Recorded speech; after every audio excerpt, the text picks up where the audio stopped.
Ford Field, Lions fans, that's it for this Sunday. The home opener is in the books. Lions bounce back. Decisive victory. Decisive.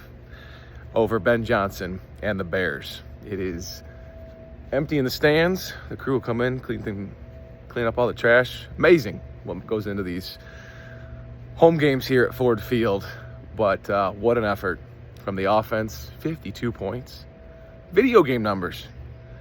Defense, turnovers, 4 sacks. Man, was it good to see Aiden Hutchinson back on the field doing his thing. They come out of this thing.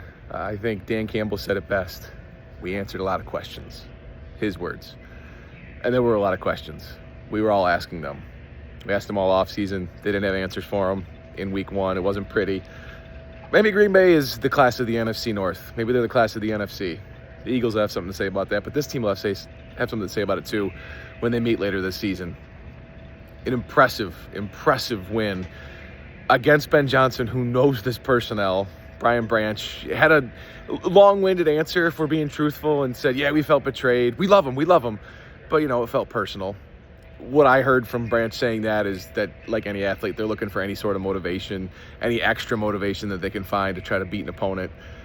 That's what I heard, but the respect is definitely there. I think Branch has, everybody has here for what Ben Johnson helped this team build over the last couple of years. But I think it was a huge reminder for people across football that this roster is one of the best in the NFL top to bottom, especially at the top. It is filled with some of the best players at their positions on offense, on defense, and it showed, right? I mean, it was relentless throughout this game.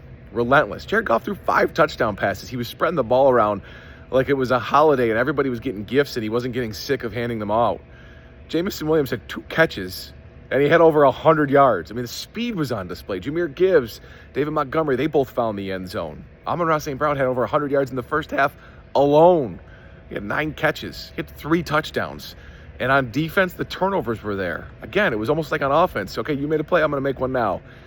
This is one of the best teams in football. We knew it. We saw it throughout training camp. We weren't lying with our eyes. We weren't trying to be as homers as a lot of people can be guilty of. I can maybe be guilty of.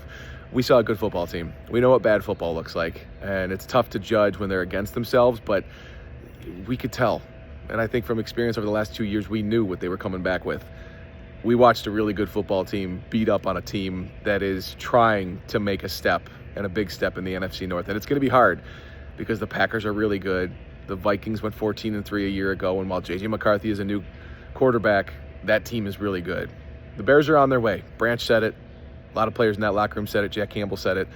But Jared Goff said there was still a lot to be left desired, despite putting up 52 points, and he said it's not going to be good enough, the first half performance in particular, against Baltimore next week. And that's the big task, and that game's on ABC. We're going to be traveling Monday Night Football on Channel 7. We're going to have a pregame show, a postgame show.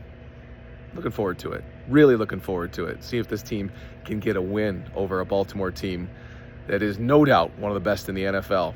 But I think after this Sunday, we can say this team is one of the best in the NFL too.